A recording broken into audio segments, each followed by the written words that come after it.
website. He watched the videos, and today I talked to him again today, and we spent 50 minutes on the phone, Walter and I've gotten to know Walter very well. And he said, I watched your stuff, Liz, and I sent you a message back. And I said, I know you did. He said, I'm very impressed with you girls.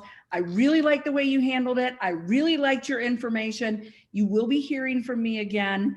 And he said, it's not just some postcard I get in the mail, but you girls really were talking it. So yes, see? Nice. He loved it. There's the true result. Yep.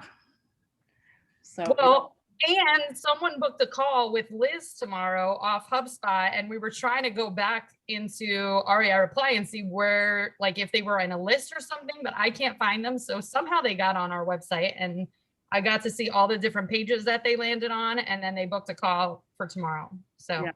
That's what's freaking amazing, is seeing where they all went too. So if you're not on HubSpot there, that is a ping for that one too, because dang, it's good.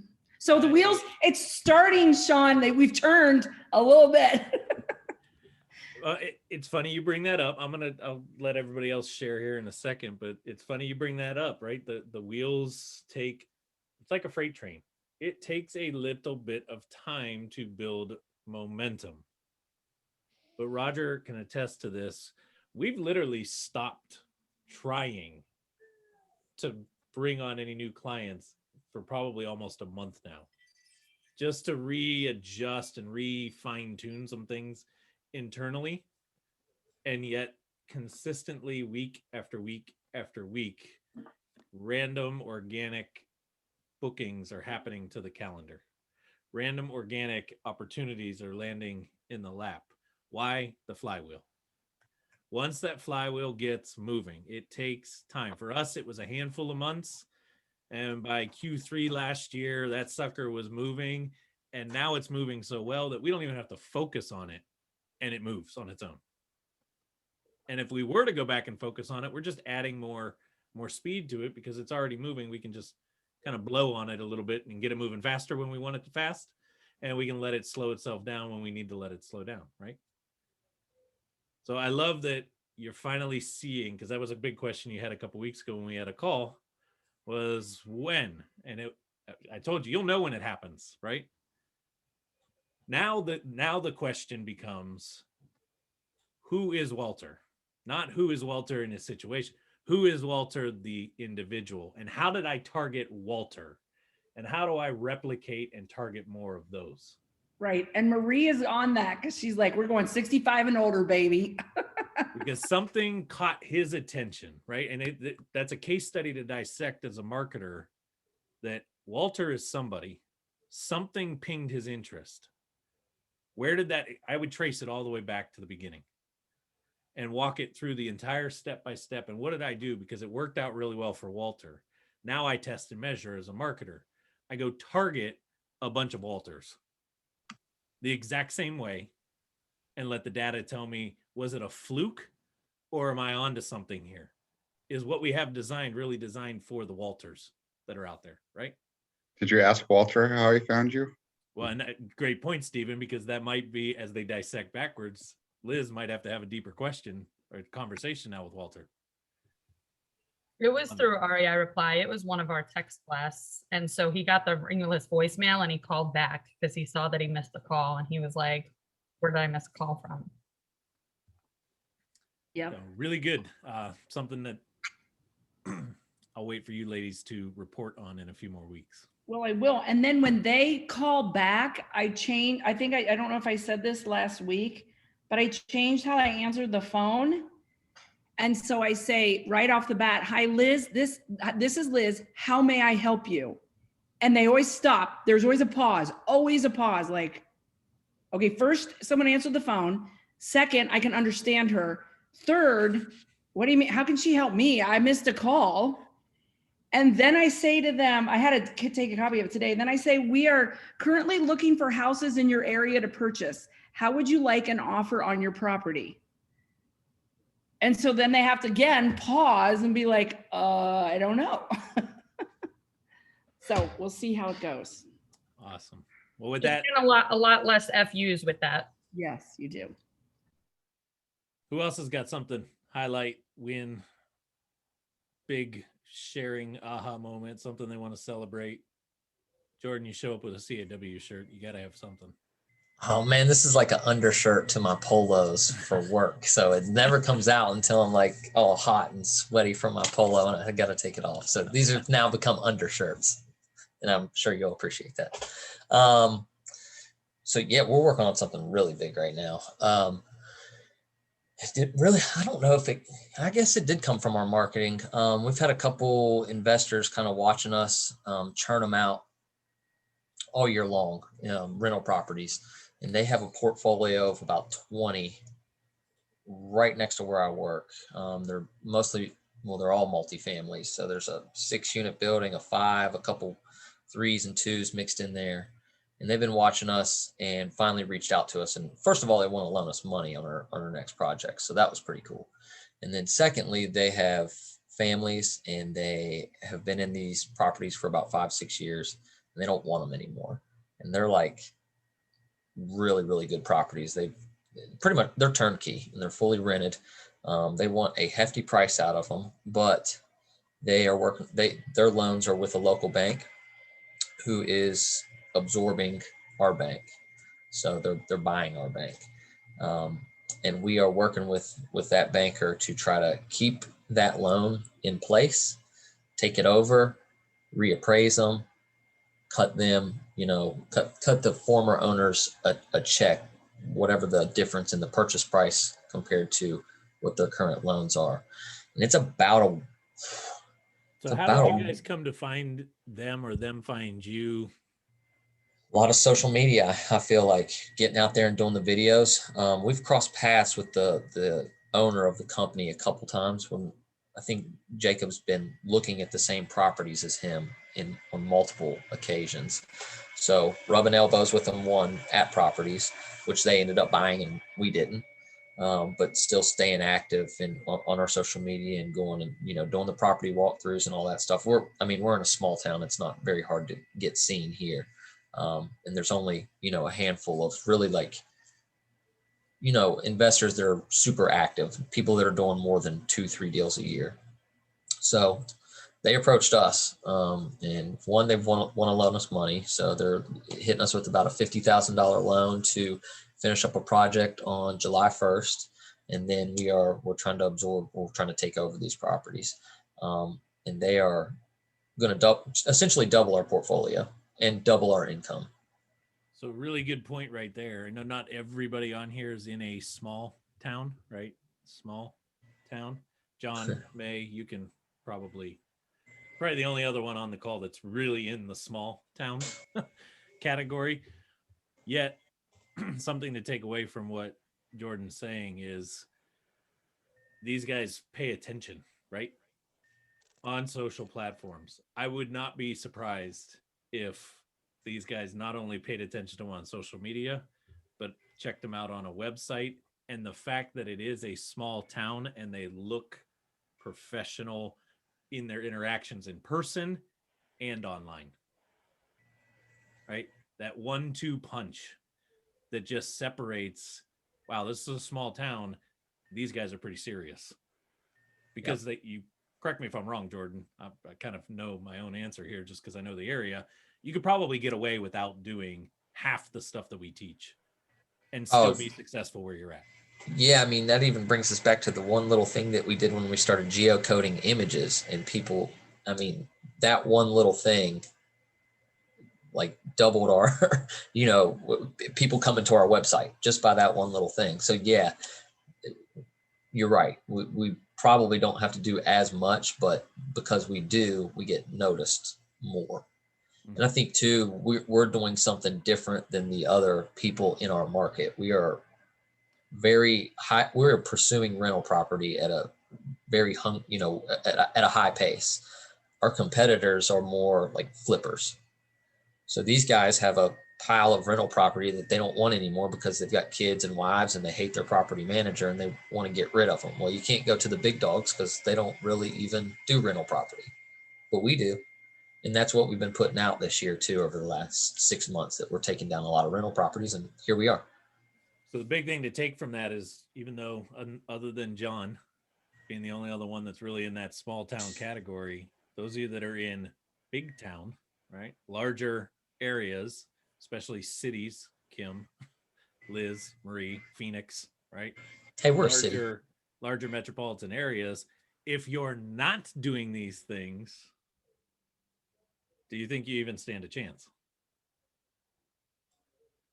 Right? Because there's already too much noise to begin with. It's a very populated space.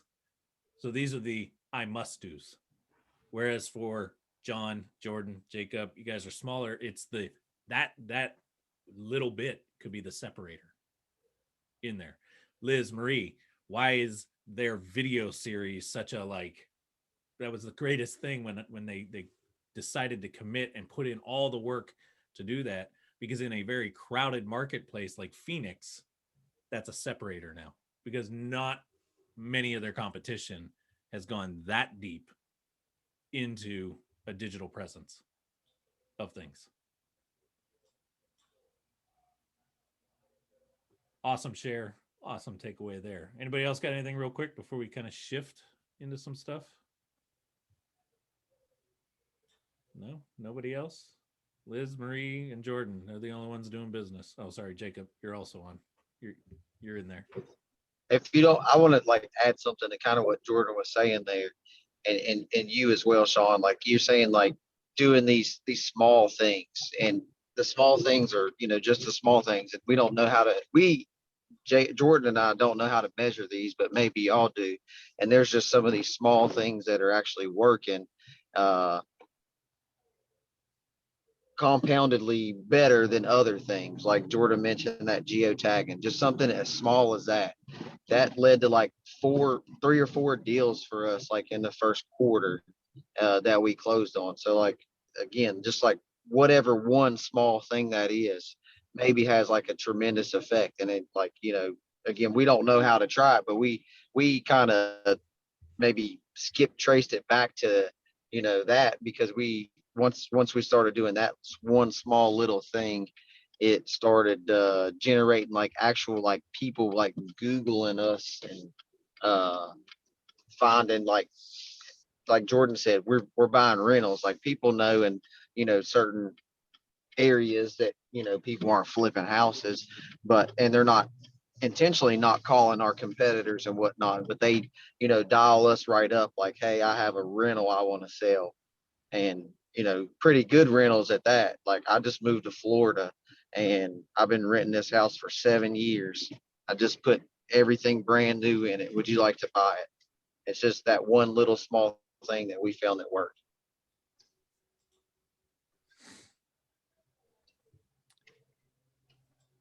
Great share. Anybody else? Anything? Okay. No cheating. We're having a pop quiz. You guys ready? No cheating means no grabbing your phones, no going to Google, no doing any of the things that I know that you probably will be doing. And to keep you honest, I'm going to randomly call some names and you're going to unmute and answer. And I always start with people with their cameras off first. No, I'm gonna pick on one of my own lions, because that's what lions do. They step up and start. Terry, go ahead and unmute yourself. In your best definition, tell me, what is digital marketing?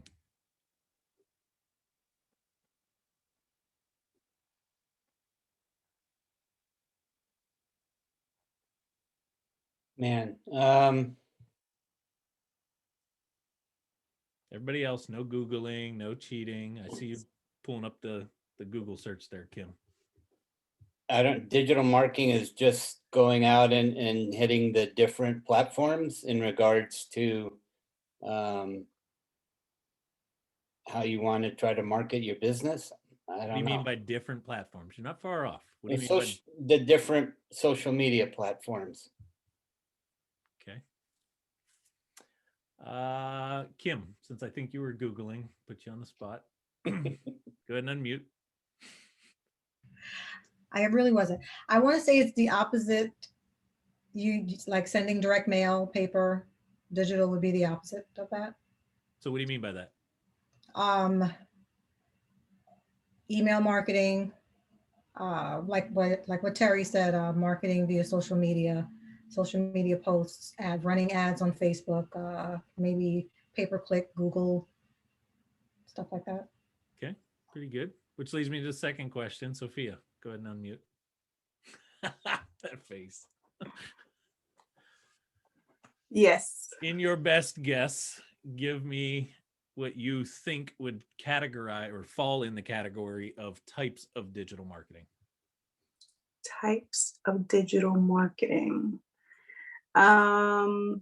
Well, for digital marketing, I typically use Facebook ads and things like, surveys or, like those We Buy Houses ads or, like a picture of a house, stuff like that, even on Instagram.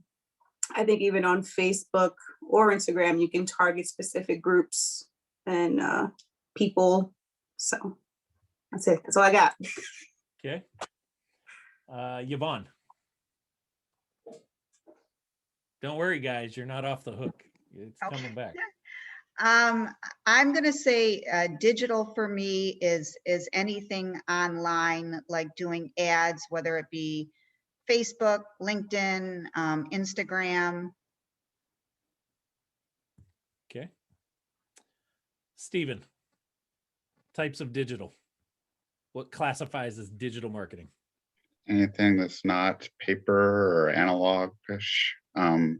Facebook is one we do a lot of, GMB, social engineering, getting people to go to your site via various means.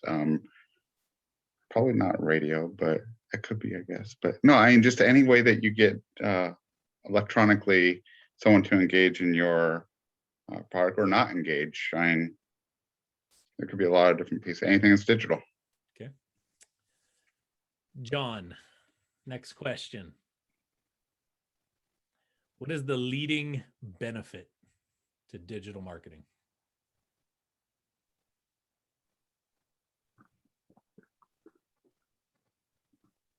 Leading benefit,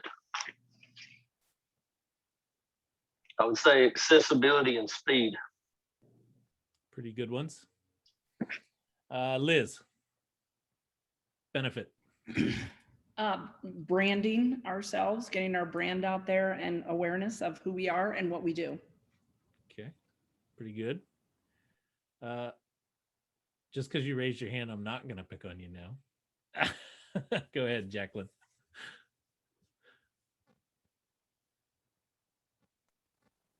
I was going to say one of the leading benefits would be in getting people to engage. It's a pretty good one. Still one more that I'm looking for out there. Phil. You're muted. Okay, what was the question again? What you think the leading benefit to digital marketing is? I think somebody said it earlier. I would have gone with the same thing. It's cost and reach. And then one more thing I would add is the ability to seem much bigger than you are. So you can have a professional website as good as Coca-Cola's if you just do it right, and it gets credibility. I like that. That's pretty good. So I'm going to read you guys some definitions. Going back to question number 1, what is digital marketing? Digital marketing, also called online marketing, is the promotion of brands to connect with potential customers using the internet and other forms of digital communication. I'm going to stop right there for a second. I'm going to dissect that. Digital marketing, also called online marketing, is the promotion of brands to connect with potential customers. Let's just stop right there. Jordan, Define promotion of brand. Promotion of brand. I keep coming back to being loud, like being heard, being out there, being in your potential customers, like direct line of sight in their face. It's a pretty good Awareness. Let's see, who haven't I picked on yet? Where'd Liz go? Oh no, sorry, Marie. I was looking at Marie's screen. Oh, she's there. Marie. I was going with awareness as well. Awareness. Awareness. That early on stage. Mhm. Okay. But also you said, maybe it was the next part though, but I think like why Walter likes us is because he got to see our personality. So he's like already building a relationship with us. So not just the awareness stage, but also kind of like that dating, get to know you phase. Yep. Promotion. It's a very key word. Would you guys agree? Is there a difference between the word promotion and selling? Is promotion versus sale different? Would you define those two words differently than each other, right? No. Yvonne, I see you shaking your head. What's the big difference between promotion and selling? Well, when you're promoting, you're promoting yourself, your business, your product. You're getting your name out there, letting people know who you are, what you do, what you have available. Selling is more when you're selling a product or buying a property or, you know, JVing with somebody. It's like an action. So by promoting, you get to the point of selling. Hopefully, that's ultimately the goal. Would agree. Let's see if we can dissect this even a hair more. John, I see you waving your hand. Difference between promotion and selling.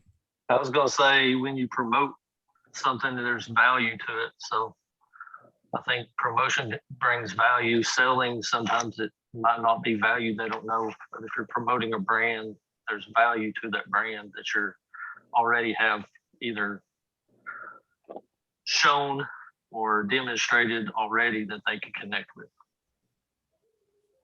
Pretty good one as well. Jacob, what's difference in the language in promotion versus sale?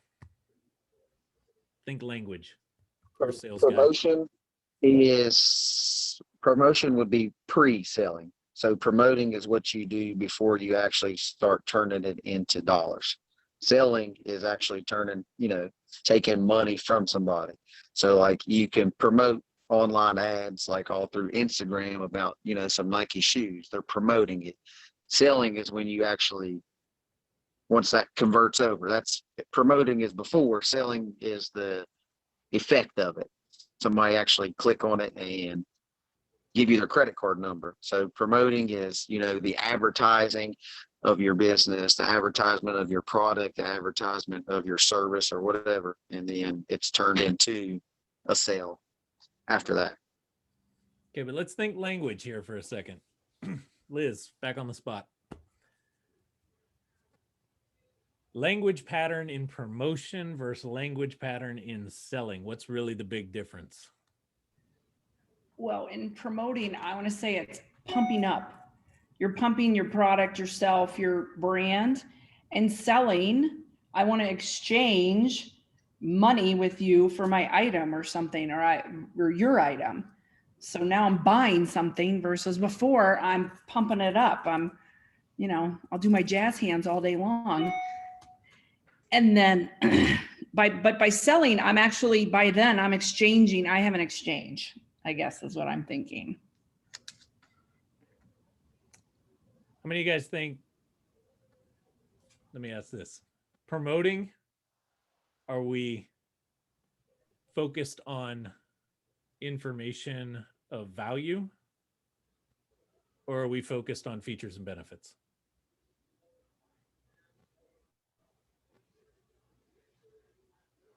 Information, provide value. Why?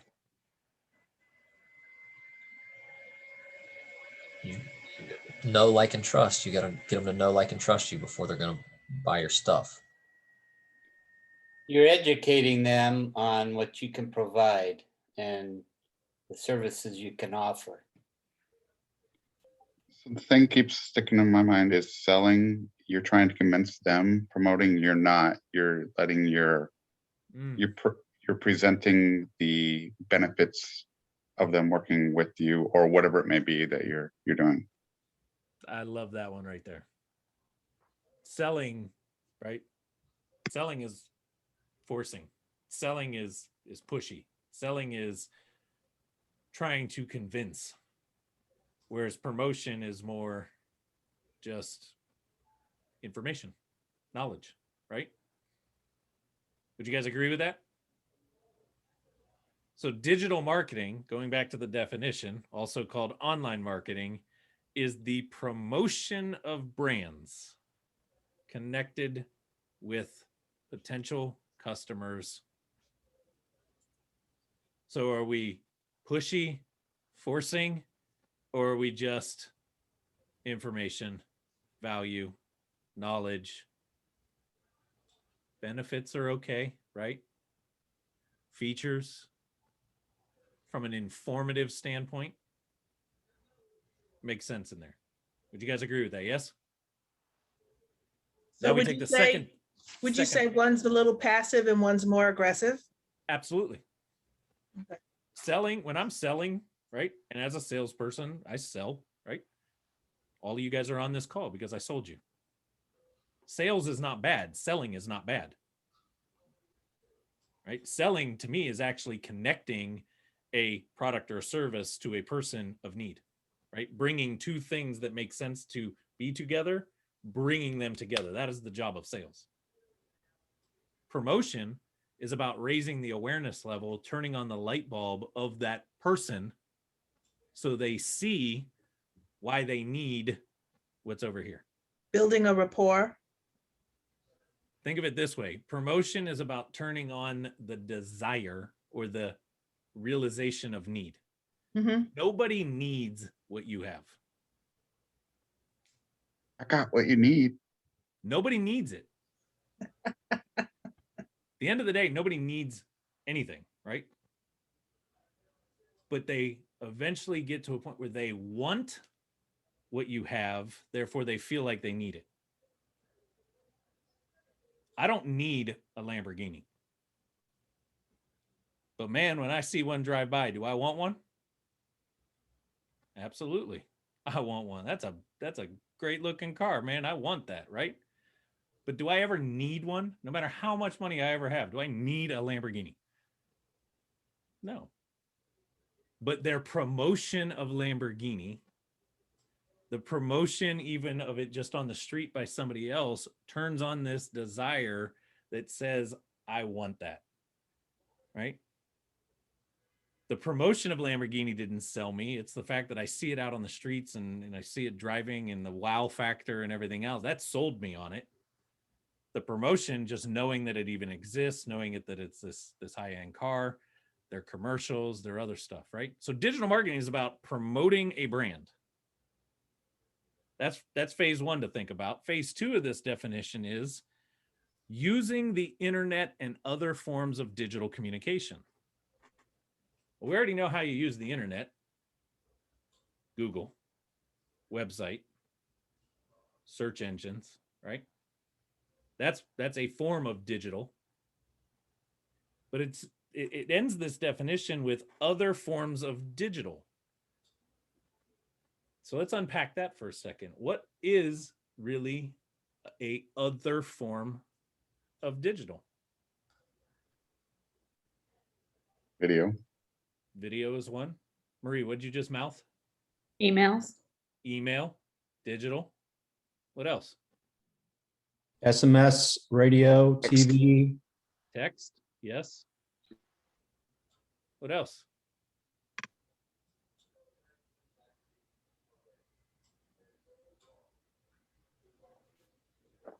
Digital art, banners, posters, those kind of things. Yeah. Social media. Stephen, you nailed it when you said basically anything not analog, anything not physical.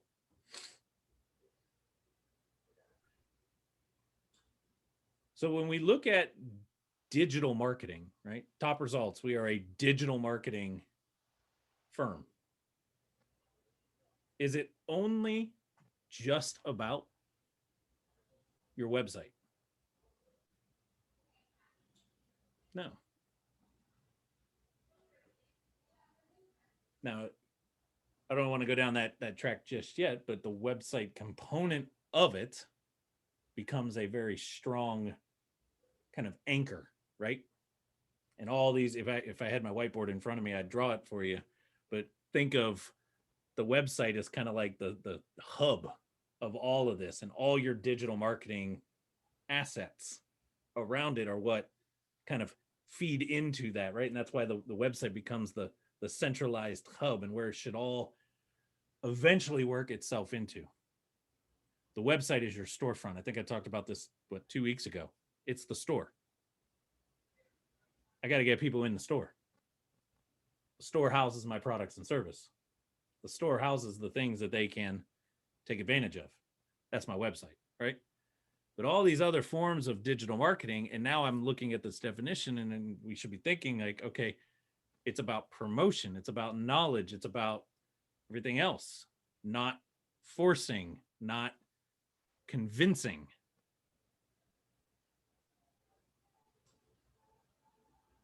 Now, why am I bringing this up?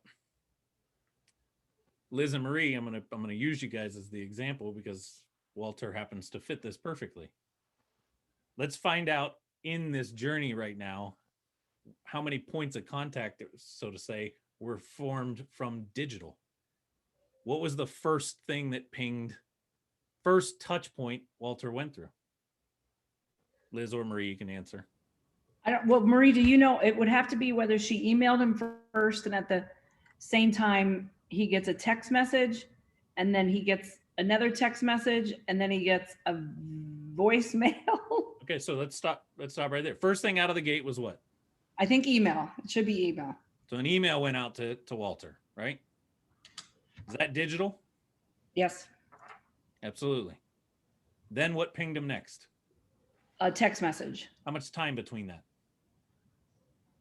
Marie, 3 minutes, 30 seconds. 30 minutes. 30 minutes. So an email went out, 30 seconds later, a text message goes. Is the text message digital? Yes. Yep. What happened next, Marie? Ringless voicemail. Ringless voicemail. So does anybody not know what ringless voicemail is first? Seagal, ringless voicemail is when you just get a voicemail on your phone, but your phone never actually rang. There's software out there that bypasses actually ringing your call or your phone and just puts it in the voicemail. So somebody's like, whoa, I missed a call. What? And then I think he actually called back based on that, because he was like, how did I miss a call? So how much time between the text and the ringless voicemail? So it's actually, so the email, it was actually 30 minutes before the first text, and then it's like 30 seconds before the ringless voicemail. It goes out back to back. Okay. So in under an hour, we've got 3 touches. Are all 3 of these digital? Yes. Yes. So can we safely say that this campaign is digital focused? Yes. Yeah. Now let's go back and talk about promotion versus selling. What's in the email? Our cost comparison chart on how we compare to selling your house with an agent or an iBuyer. Is that informative or salesy? Informative. I was letting other people answer. Oh, sorry. I know you know what it is, but so it's informative, right? In that email, is there a link to lizandmarie.com somewhere? Yep. Driving back to the what? Website. Yeah, but what's the website? Driving back to what? Think my diagram. The core. The hub, The hub. Thank you, Jordan. the hub spot. Right. Email went out. It's an informative email. It's digital. It's from a promotional standpoint, and it's driving back. There's a link in there for lizandmarie.com, their core site, which is the centralized hub. Now, text message that went out 30 minutes later. What's in the text message? A link back to the same website. Well, what's the content in the message first? I think that was just the generic, if you're thinking of selling your house, let us show you how we can save you 10,000 or more. Click here. Okay. More information. Promotional or salesy? Maybe a mix. Jacqueline, what'd you say?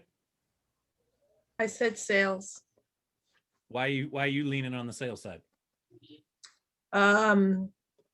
Because they're focusing in on, well, actually, it's a benefit. I think it's a benefit. But they are focusing in on something that he doesn't actually need, but he might want. Okay, good dissection there. Anybody else? Promotional or salesy? The message going out is, if you're thinking of selling, say it again, Marie. If you're thinking of selling. If you're thinking of selling, let us show you how you can save 10,000 or more.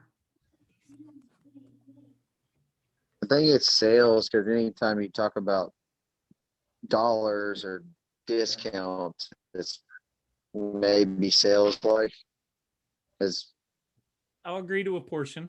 promotional as it sounds. I think we can talk dollars without it being sales. I agree it's salesy. I was gonna say it's also informative because it's saying, let me show you, or let me tell you how you can save 10,000. Maybe they don't know how. So Sophia, on that point, how could they reword? Not that it's bad, obviously it's work, but let's just play this game. How could I reword that phrase to not feel this kind of like dual, it's a little promotion-y, a little salesy? How can I reword it to where it's like, nope, that's promotional. Just simply promoting information here. I would put that first. I would say something like, interested in saving 10,000 or more, let me tell you how. Or give me a call and we can discuss how. They give me a call. Is that getting a little pushy? Okay, maybe don't give me a call. Maybe come to my website and take a look at these videos. We did a text blast like that before, and I think the key question we used was, would you like to maximize the value on your house or something like that? Nothing about money or dollars or discounts or 10,000. It's a yes question no matter what. It's like, are you interested in an offer on your house is basically what we would say, and everybody's going to go, yeah, for the right price. They don't talk about, it doesn't talk about any dollars or anything like that. Hold that thought. That there's actually something big to unpack there. Stephen, So were you gonna there's say a- something about rewording? Yeah. Anytime I hear the words "let me," it's a big turnoff for me. It feels sales. If I was to reword it, I'd probably put it more in the terms of a question. Are you leaving 10K on the table? Find out here or something. It's basically redirecting them back. Whenever I hear the words "let me" or "let us," it just feels sales to me.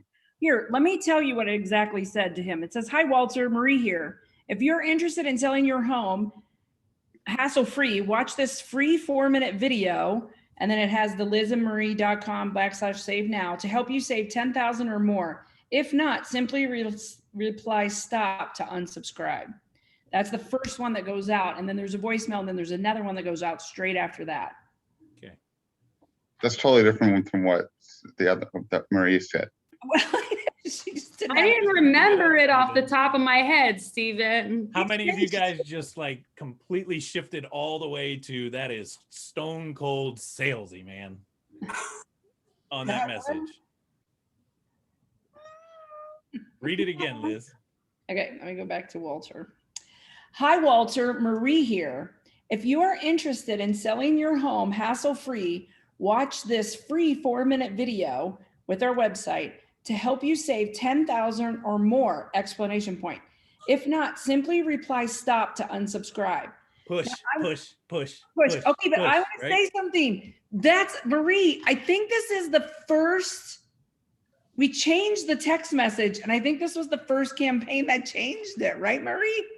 I have to find the old one. Hold on a second.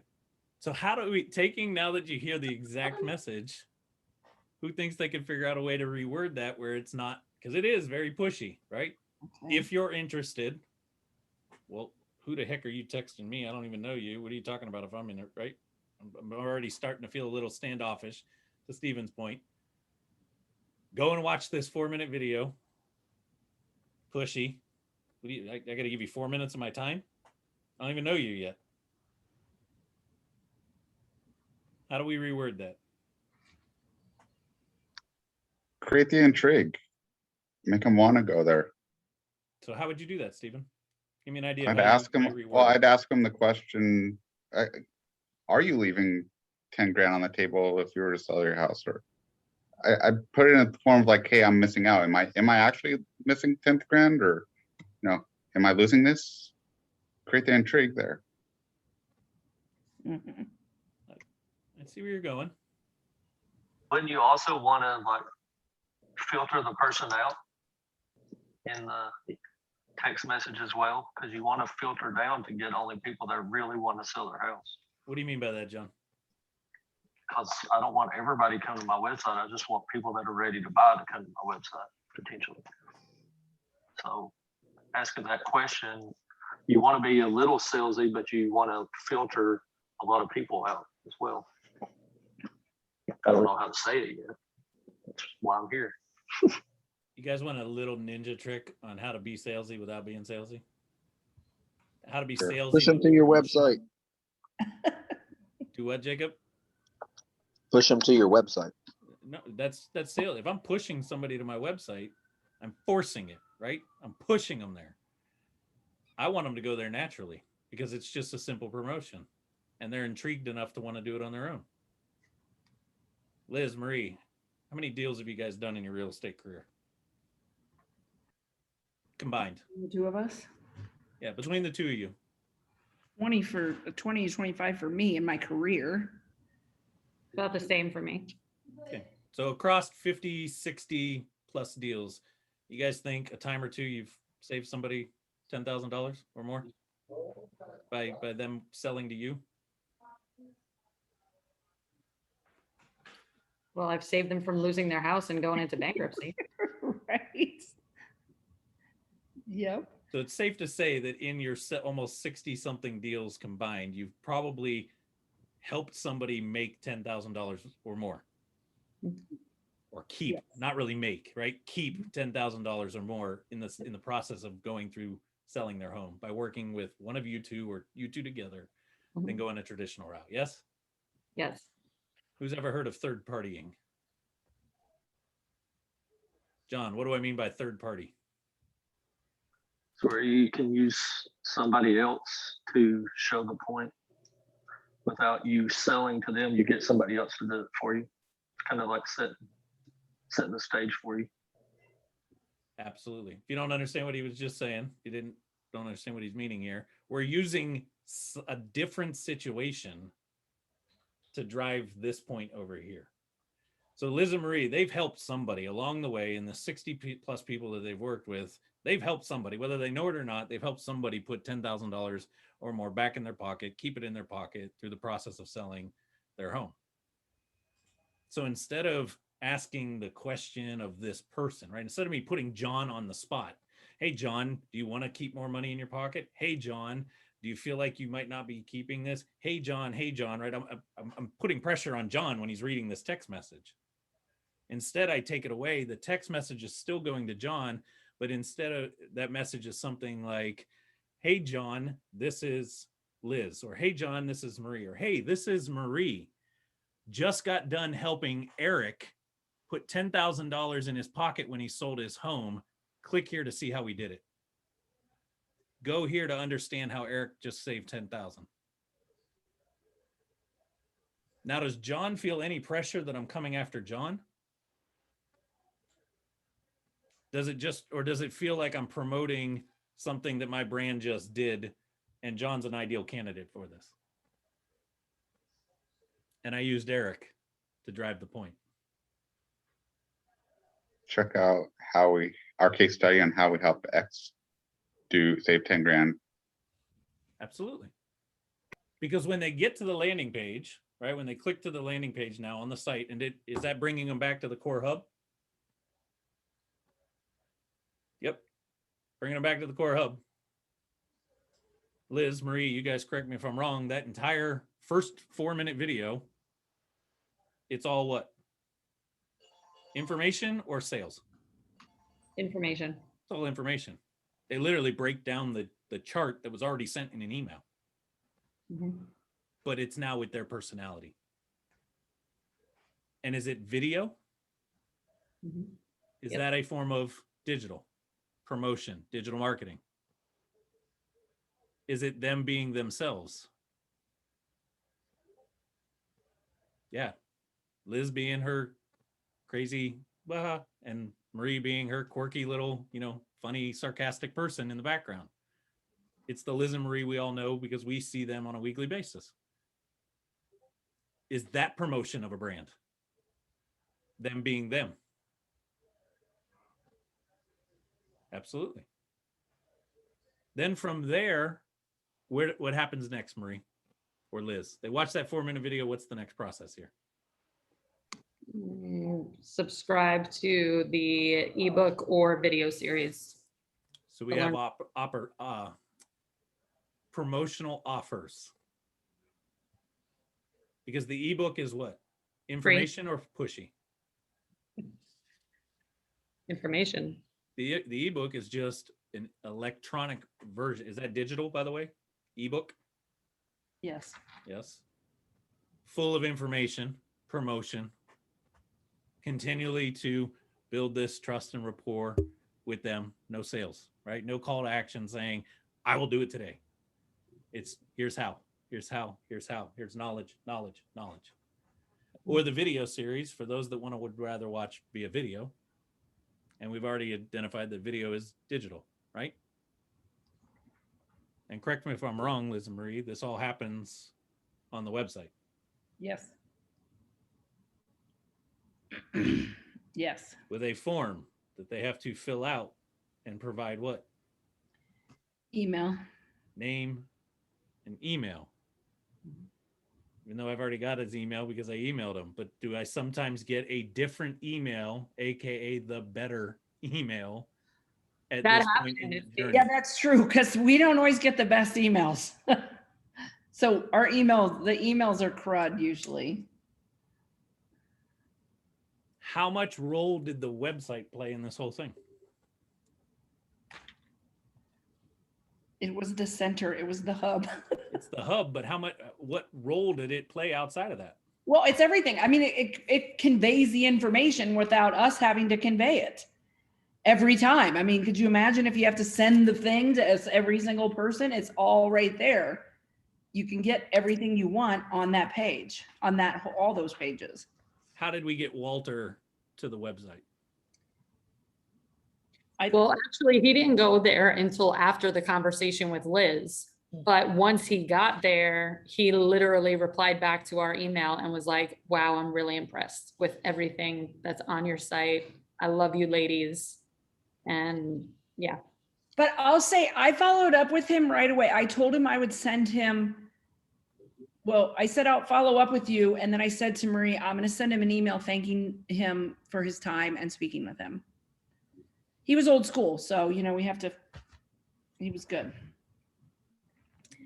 And then in the email, though, I directed him to the website again and saying, check us out on the website.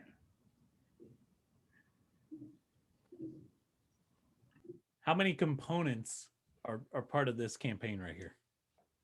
Obviously, Walter's just one person that a lot of this goes to. I'm going to go to that second part here in a second. But how many components of this campaign are digital? Yeah, I mean. All but Elizabeth. Yeah. All but that one phone call, right? Yeah. all but Liz jumping on the call. And the website played a huge role in every bit of it. Yes. Yet, it wasn't just Google search. It wasn't just organic individuals finding it that got them there. It was what?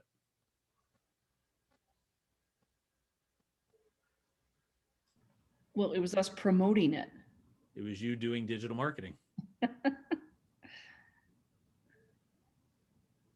Which is the promotion of your brand.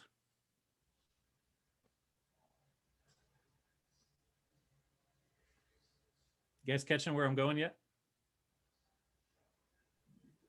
I think too that they're constant promoting the same thing. Website through all of it. It's the same message no matter what area it's coming from. Yeah, you want answers? Where are the answers? Website.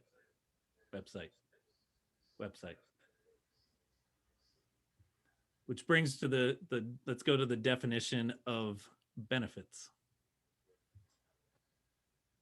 Digital marketing has become prominent largely because it reaches such a wide audience of people. Stop there on that part. Wide audience. Is that always good for us?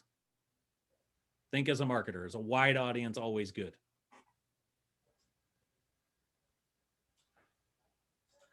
No. You guys are all saying things, but you're all muted, so nobody can hear you. Yes. No, Yes. I don't think so. I feel like it's good and bad. Good because you can reach more people, but bad if it's not targeted, you're just wasting your money. So when is it good? I 100% agree with you, Sophia. When's it good? When it's targeted marketing. When's a wide audience good? Build awareness. Well, when the people that you're reaching need the service that you're providing. When you're prospecting. Say that again, Stephen. When you're prospecting, trying to get new people in that may not be in your necessarily your target, but they didn't know they are. You're getting warmer. When is wide good?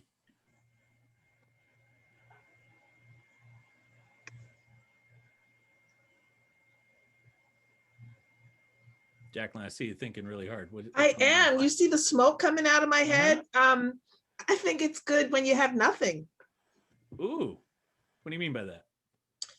Let's say, for instance, like for me, I'm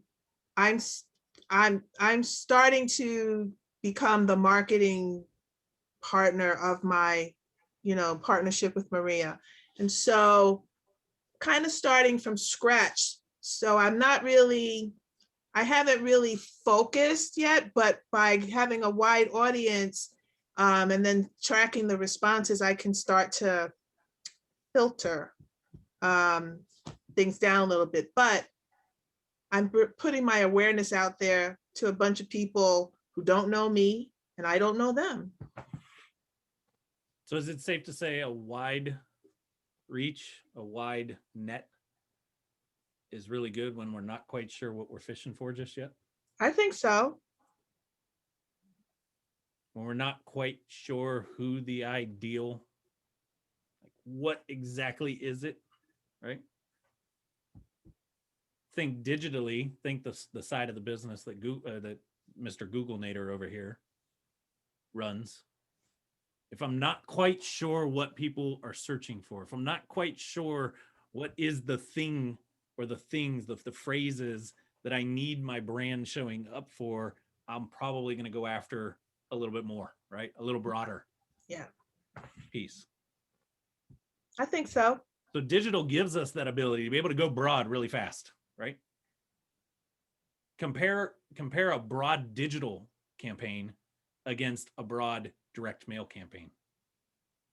Marie, how much would it cost you guys to do a direct mail campaign to every single home in Phoenix? Too much money, like hundreds of thousands of dollars.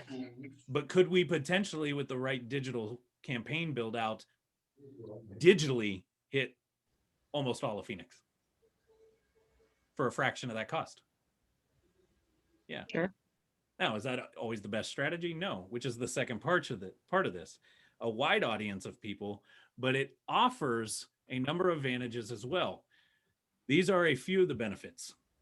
A broad geographic reach, yet it's cost efficiency to qualify and quantify.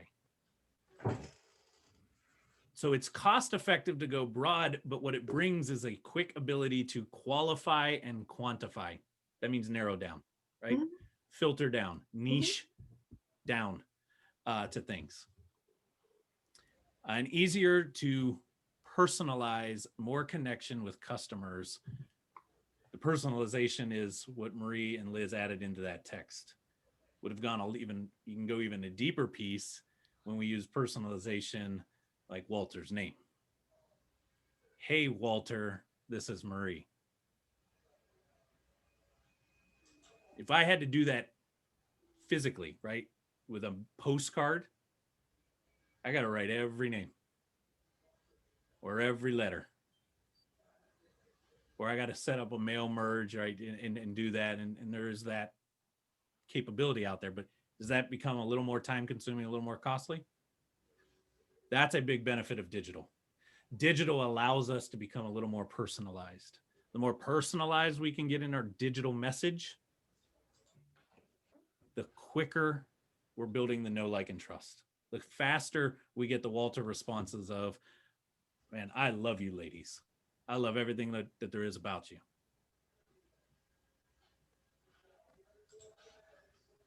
So digital brings a lot of benefits. Digital marketing is also not just the website and a blog or two. Digital is not just SEO.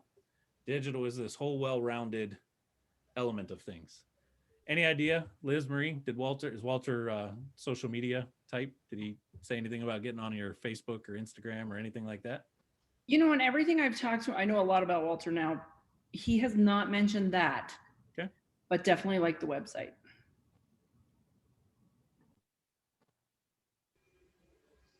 Had he said that he liked the social side, right? That's another form of the digital piece. So why am I bringing all this stuff up? Right, we get on these calls every single Monday. We talk about some cool things. We talk about SEO. We talk about how to get your blogs to rank. We talk about geotagging photos. But you guys tell me, is there a lot more to the digital marketing implementation of your marketing plan in your business than just the website and what a social post looks like? And did I use the right keyword in my blog?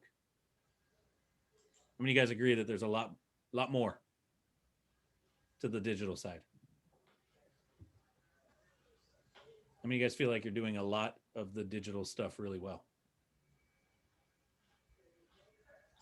Well, you've just given me some direction away from direct mail, because that's what I was just getting ready to do as one of my first major marketing campaigns. So now I think that given all of the conversation that we've just had, I'm going to focus first on the digital. I like what Liz and Marie did, but I'm going to do that because people are more likely to read it and or respond to it than they are with the paper. On that note, Kim, unmute yourself. You're going on the spot for a second, girl. Hey there. Kim, your primary start to your digital campaign is cold calling, yes? Yes, now it is, yeah. Yep. VA does a lot of cold calling, right? Mhm. Pounding the phones, pounding the phones, pounding the phones. Calling, is that digital? No. No. Because it's a cold call, right? Yeah. It's not like you're just dropping ringless voicemails and using digital technology. She's just smiling and dialing, right? Yep. All day long. However, when she connects with somebody, there's some very basic information that VA grabs really quickly. She does. She fills all the information out on our HubSpot form, which goes through our website, comes to our email, and we call the lead. She tags it as warm, hot, or cold, and that's how we know how to prioritize it. Of that information, what is some of the digital elements that she's grabbing?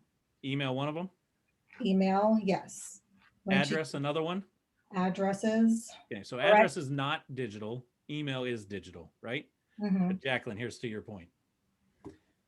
If I'm going to do direct mail, is it going to be more cost benefit, more of a better ROI if my direct mail goes to people I've already contacted that aren't ready to move forward just yet? Yes. Versus a wide net of I don't know where their situation lies and I'm trying to entice them in with that. Yeah. Right? Yeah. So Kim's pulling a list, they're scrubbing that list, skip tracing it down, getting in touch with people, and now I can play the dual prong digital, non-digital marketing against it, right? Email, and to your point, direct mail, putting something physical in.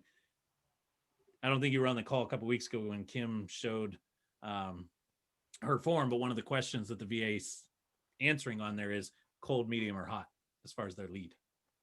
Where do they fall? Are they cold? Are they medium? Are they hot? Well, cold, I know that that's a straight awareness campaign now. Now I can run digitally and non-digitally in an awareness campaign against the cold leads. Because the whole purpose is to what? Warm them up. So now my postcard or my direct mail piece doesn't have to be so salesy.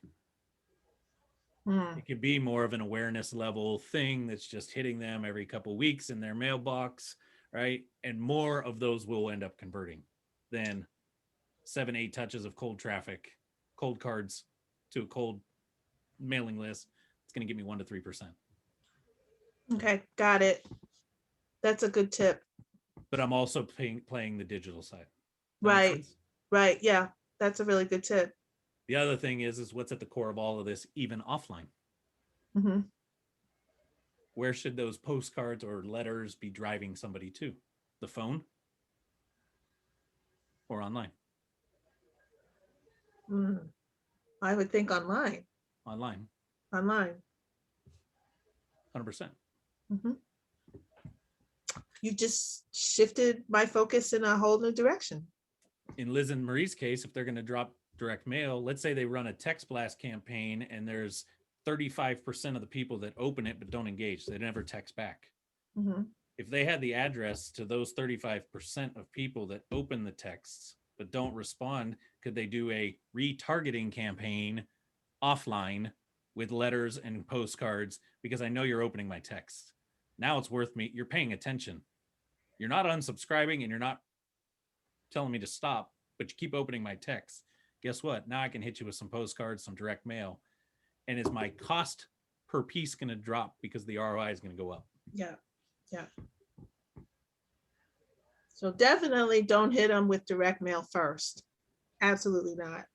Again, it's about a combination. It's about the campaign. Right. It's about the campaign, right?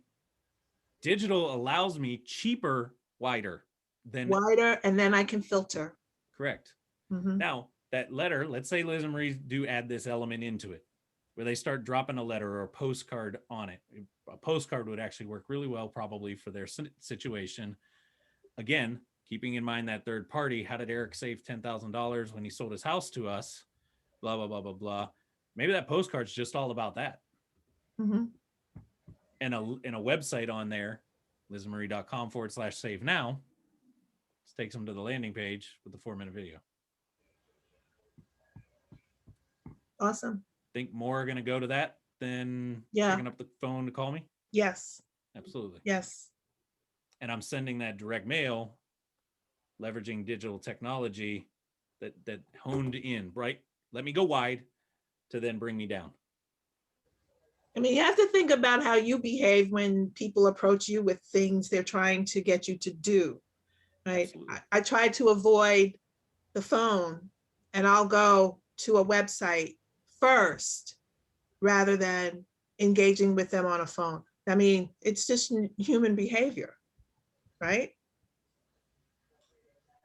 I'll do anything to avoid the voice before until I really, really need more information. And digital gives us that ability. Yes. Whether it's video, website, blog post, right? Content, a core pillar page. In Liz and Marie's case, the Save Now, it's a landing page, right? It's a lead capture page is all that thing is. Social media. Yep. These are the elements, right? Yeah. All of this has to be working in tandem to get the true ROI. Roger and I get asked this question all the time.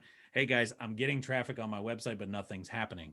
And when I ask the question back, well, what else is happening in your digital marketing? Well, I have the website. Well, I have SEO with you guys. You guys just answered the question. You just taught yourselves, actually. Digital marketing is a lot more than just a website and SEO, yes?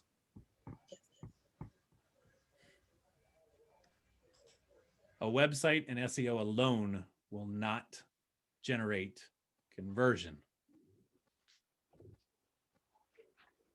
The promotion of a brand to its ideal audience is what creates the conversion element. Website and SEO gets eyeballs on that promotion. It's about how you promote your brand that creates the conversion. Is this making sense? I'm going to actually stop there for tonight. I know we're a little over the top of the hour. I do want to kick it over to Roger for a second to see if there's anything he wants to add into any of this stuff. But I think over the coming weeks, I'm going to kind of dissect more of this. Would this be helpful to you guys? If we dissected more of this piece? Yeah, I liked the campaign building. That was kind of fun. So Roger, anything you want to add? I'm going to leave it at that, Shawn. There's a lot. I think there's a lot to digest there. I guess the big takeaway, just to reiterate and not add anything new, is the big takeaway is there's more to digital marketing, right? I love that we kind of brought that up here today, because it is a big ecosystem. That's what I call it. The digital ecosystem is out there. We have a fun diagram that we've shared in the past. That's a octopus, right? Which is our avatar or our right now it's just mascot. It's a thought, but it's literally kind of the center is the most important thing. And the octopus has a lot of arms, and all those arms represent, a digital kind of strategy or campaign that you can be running, and that should bring it all back. But the website itself is the ones that's always talking, right? So when you keep feeding is the one that feeds also the people that go there. So no, I think we should continue this. This is actually good. Kind of opens I think that the minds and eyes on people that think, I need a website and I need SEO. I need to be in front of all these people. What are you going to do with all that traffic when they get there? If you don't have the right components in place, all they're going to do is you're just teeing them up for your competitors. And that's what we're trying to teach here is to get them there and then keep them moving into your journey, into your sales process, instead of moving them on to somebody else. Either you or Max, Roger or Max, do you guys remember what days did Mike say the 2 emails? There's 3 emails for the clients, but 2 of them are for the whole list. Is it Tuesdays and Thursdays or Mondays and Thursdays? I can't recall what the day was. Max, do you remember? Can you unmute? Yeah, we'll need to double check on that one. So I'm going to have them double check. I want you guys over the next week, between this Monday and next Monday, there's 2 emails that hit your inbox. How many of you guys pay attention to those emails? They come from me. You probably have me like blacklisted or something because you're tired of hearing from me. There's 2 emails that come out during the week. I think they're Tuesdays and Thursdays. You guys also get an email on Sundays. Our clients get an email on Sunday reminding you about the call on Monday. That only goes to our clients, right? However, there's an email that goes out. I believe it's Tuesday, Thursday. Correct me if I'm wrong, Max, but I think that's what it was. One is promoting or talking about some piece of blog content that we have on our site. The other one is promoting and talking about the Web Buzz podcast that Roger and I do every single Wednesday. over the next week, this week here, I want you guys to open those emails and just look at them. Read them, look at them, click on some of the stuff in them, and just study what we're putting in those emails and what's going on with it. And I want you to ask yourself this one question: is it promotion or sales? And you'll understand why more in the coming weeks. There's some data that we've been tracking and some metrics that I can actually show you guys and kind of show you how it feeds into this flywheel that I was talking about at the beginning of this call, that even when we don't focus on it, the flywheel's got its momentum. It keeps generating. Okay. So with that, I'm gonna actually stop the recording.